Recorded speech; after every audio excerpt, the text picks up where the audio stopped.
बाळ, फ्रीजमधून श्रीखंड काढ ना. आम्ही पूर्वी घरीच बनवायचो श्रीखंड. त्याची चवच वेगळी होती. आता काय सगळं रेडीमेड.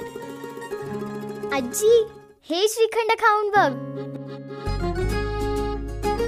आज तुझ्या आईनं घरीच बनवलं की काय?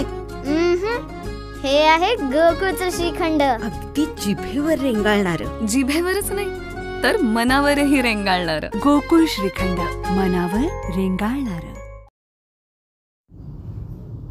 स्पोर्ट्स सायन्स सेंटरमुळे खेळाडूंना जागतिक यशाची संधी.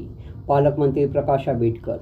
छत्रपती संभाजी महाराज विभागीय क्रीडा संकुल कोल्हापूर येथे अत्याधुनिक स्पोर्ट्स सायन्स सेंटरचे उद्घाटन पालकमंत्री प्रकाश आंबेडकर यांच्या हस्ते झाले.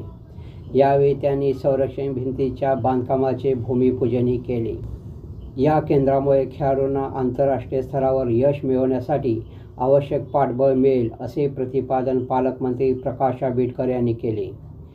मिशन लक्ष्यवेध योजनेअंतर्गत स्थापन झालेल्या या केंद्राच्या लोकार्पण सोहळ्यात खासदार धनंजय महाडिक, क्रीडा व युवक सेवा उपसंचालक सुहास पाटील, जिल्हा क्रीडा अधिकारी विद्या शिरस, कार्यकारी अभियंता रोहित तोंदले, क्रीडा मार्गदर्शक तसेच आंतरराष्ट्रीय आणि राष्ट्रीय स्तरावरील खेळाडू मोठ्या संख्येने उपस्थित होते.